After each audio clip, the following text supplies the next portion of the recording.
Imagina só na altura do campeonato que a gente tá hoje, acontecer a Terceira Guerra Mundial. E aliás, tá muito mais perto do que você sequer possa imaginar, principalmente agora que Israel e o Irã começaram a entrar em conflito.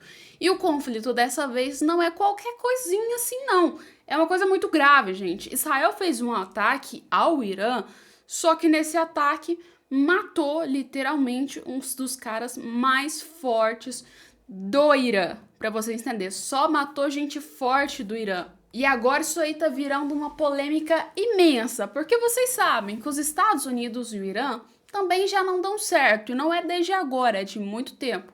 E imagina só, Estados Unidos está do lado de Israel, e Israel vai entrar em um conflito muito grande com o Irã agora, o que pode resultar isso aí?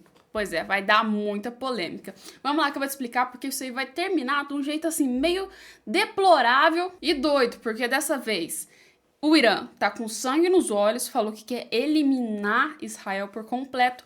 E eu acredito que Israel não vai deixar tão barato assim também. Vamos lá que eu vou te explicar. Inclusive já aconteceu outra coisa, tá, pessoal? Vocês viram como tá indo o desenrolar dessa história da tentativa de golpe do Bolsonaro, né?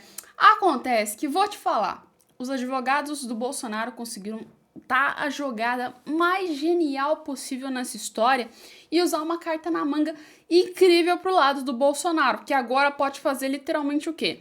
Não só tirar o Bolsonaro da chance de ser preso, assim como o Mauro Cid, e ainda jogar a bomba pra cima do Alexandre de Moraes. E tudo isso foi exposto por um jornal. E adivinha só qual jornal foi? Bora lá que a gente tem que conversar então sobre muita coisa. Já deixa o like, compartilha, se inscreva e vamos entender o que tá acontecendo hoje. Pessoal, se tem uma coisa que a gente sabe é que o Irã, tanto Gaza, a região ali onde está Israel, né? Não dá bem com Israel, não é desde agora. Principalmente a Palestina, né? A Palestina já teve conflitos com Israel, ó, há muito tempo. E vira e mexe, entra em guerra, mesmo Israel sendo assim, eu acho que o povo mais tranquilo que eu já vi na minha vida. Sempre aquela região acaba tendo guerra e sobrando para Israel, desde muito tempo atrás. Mas agora, nessa última guerra que teve, e em outras também, teve o envolvimento do Irã, né? Que o Irã, vocês sabem, que é o principal quando a gente fala de organizações terroristas, ela praticamente, durante esse período de guerra entre Israel e o Hamas, financiou essa guerra, pediu auxílio aos outros grupos dos outros países que também atacassem, né, Israel. E durante esse período todo de guerra, acabou que Israel fez ataques ao Irã, mas foi muito pouco, não chegou nada assim perto do que aconteceu agora, tá? Agora realmente foi um ataque, assim, brutal contra o Irã. Porque no meio desse ataque, uma das pessoas que tinha sido morta, né, ela tava meio que criando uma bomba nuclear pro Irã para poder atacar outros países futuramente, né? Então daí você já entende o nível do ataque que foi de Israel. Vamos lá para vocês entenderem o caso. Vamos lá, pessoal. Isso aqui é gravíssimo, gravíssimo.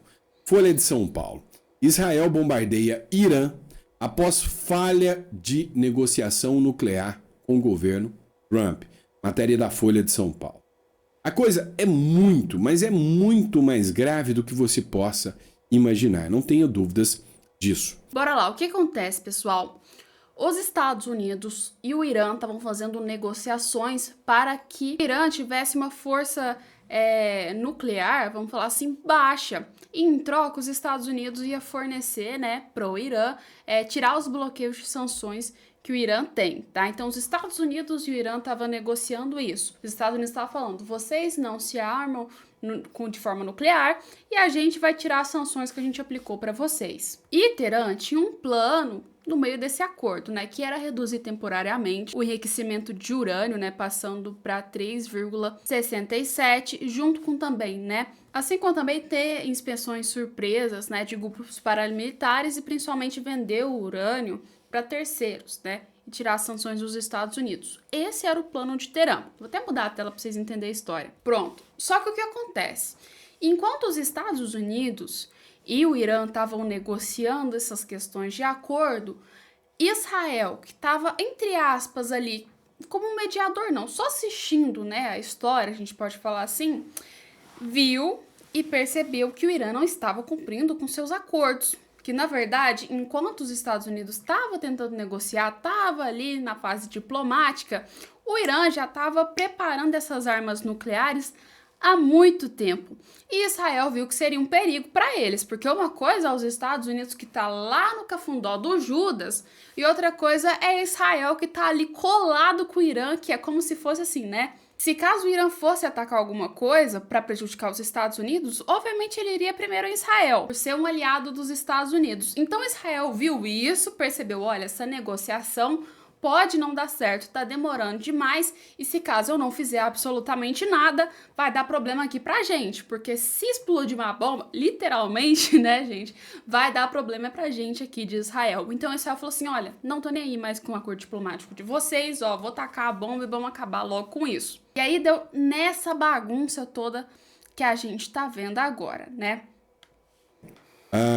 Aos ataques de Israel, mataram líderes revolucionários. Então, as mortes foram confirmadas já. Ou seja, jornais, inclusive islâmicos, já informaram a morte dos principais líderes revolucionários e cientistas nucleares do Irã. Mas onde que eu quero chegar nisso aqui? Gente, é gravíssimo, tá? Esse é um dos líderes eliminado. Israel elimina Mohammad Bagheri, chefe do Estado-Maior da República Islâmica do Irã. Tem a morte confirmada dele. O Irã confirmou, né, também a morte. A estatal iraniana confirmou a morte de Tasnim, confirmou a morte de Hossein Salami, comandante da Guarda Revolucionária Islâmica, número 2 na hierarquia do Irã, e também o cientista nuclear iraniano de alto escalão que estava construindo uma bomba atômica, o Dr. Mohamed Meli Tenhak, atingido por um ataque aéreo israelense. Tenhak era um cientista nuclear de alto escalão e atual reitor da Universidade Islâmica de Azad. Ou seja, só pegou a gente forte dentro do Irã. Para pensar, a gente tem um cientista nuclear que já estava preparando, né, já estava ali planejando as armas nucleares para o Irã, sendo que enquanto isso os Estados Unidos estavam tentando fazer um acordo diplomático, tinha o pessoal do alto escalão, né, do exército iraniano e também o segundo, né, na linha do Irã. Então, assim, só a gente forte. Aí vocês acham mesmo que o Irã ia cumprir com os acordos com os Estados Unidos? Eu também acredito em Israel nesse ponto, que provavelmente o Irã não iria fazer isso. E que muito pelo contrário, o Irã ia fazer um golpe, falar assim, ó, a gente vai fingir nesse acordo, aí no pior das hipóteses a gente ataca e ainda sai ganhando em tudo nessa história, né? Israel já meio que assim, ficou com o pé atrás e foi lá e atacou. Só que agora o Irã tá revoltado, o Irã tá literalmente assim, cara, vocês fingiram aqui, atacaram a gente, mataram os nossos chefes, a gente quer retaliação, a gente quer destruir o Estado de Israel. E aí vai dar um problemaço. Por quê? Porque Israel está do lado dos Estados Unidos. Se os Estados Unidos, por algum motivo, literalmente decidir deixar o Irã atacar Israel e não fazer absolutamente nada, vai mostrar que os Estados Unidos está fraco, já que ele é um aliado de Israel. Ou seja, os Estados Unidos não pode ficar parado, os Estados Unidos têm que interferir no meio dessa história. O Irã tá querendo socar o Brasil no meio disso. O Brasil que era para ser um país neutro, mas não, né? O nosso presidente, ele tem que se envolver com uma galera que é ditadora, né? Ele adora ficar do lado de ditador. De repente ele tá ali na Venezuela, trazendo Maduro pra cá. Aí de repente a gente vê um Alckmin, né? No meio de uma reunião onde só tinha o pessoal ali que era ditador, inclusive lá naquela região onde tá Israel. Ou seja, o Brasil pode entrar no meio desse rolê todo.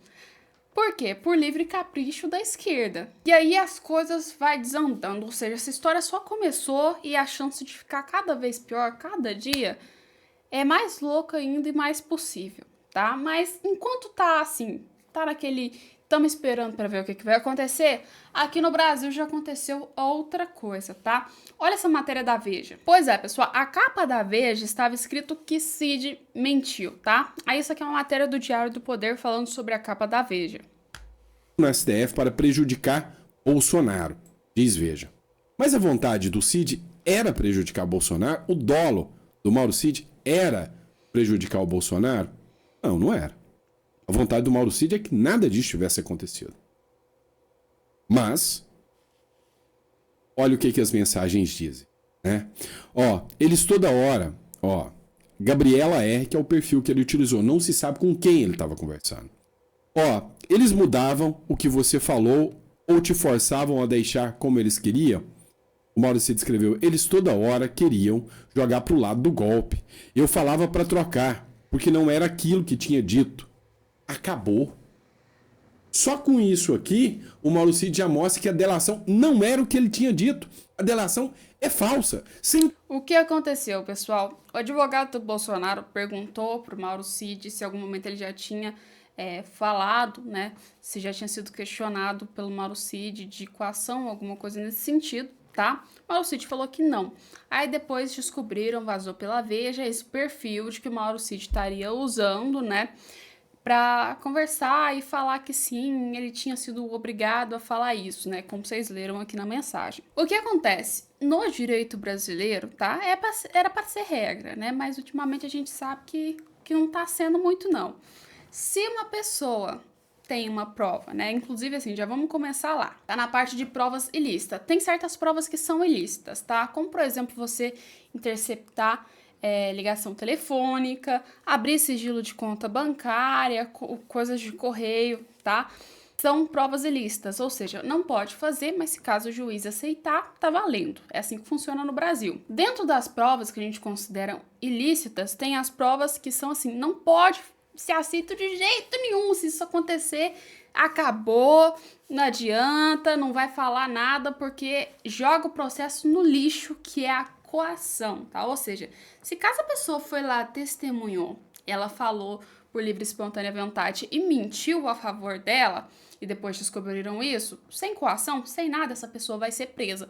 Mas se caso ela foi obrigada a dizer alguma coisa porque estava coagida, porque sabia que alguma coisa iria acontecer, essa pessoa, ela não vai ser presa, tá? Por quê? Porque ela estava sob coação. Ou seja, no caso aqui, não daria para prender Mauro Cid, porque, segundo aqui a matéria, até ele teria sido coagido, tá bom? E assim, no meio dessa história, da estrutura tudo que eles criaram, né, para falar de tentativa de golpe de Estado do Bolsonaro, eles falaram, assim, o principal, né, eu acho que a única coisa que eles têm de prova, principalmente, é a delação do Mauro Cid. Então, se ela foi feita de uma maneira que foi coagida, não serve absolutamente de nada para esclarecer a tentativa de golpe do Bolsonaro, ou seja, não poderia ser considerado Bolsonaro um réu, já que a delação de Mauro Cid, como a Veja colocou, foi considerada, pode ser provavelmente uma coação, tá?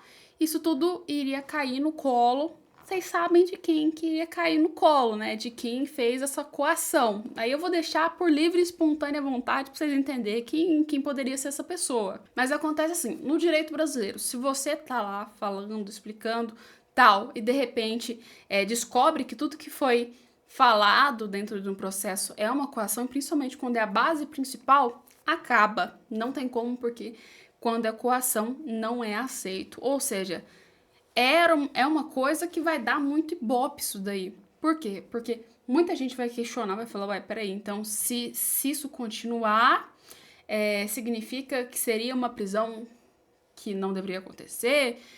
Se prender o Mauro Cid, será que seria possível, já que ele foi coagido? E muito mais, isso aí faz o quê? Faz literalmente a mídia internacional olhar para o Brasil e falar, gente, alguma coisa não tá tão certa aqui, tá? Então isso aí vai dar muita polêmica ainda, beleza? Mas põe aí nos comentários o que você acha que vai rolar com toda essa investigação aí do Bolsonaro. Vocês acham que essa prova, essa jogada de mestre dos advogados vai servir para alguma coisa ou não? Põe aí nos comentários, a gente volta com mais vídeos daqui a pouco.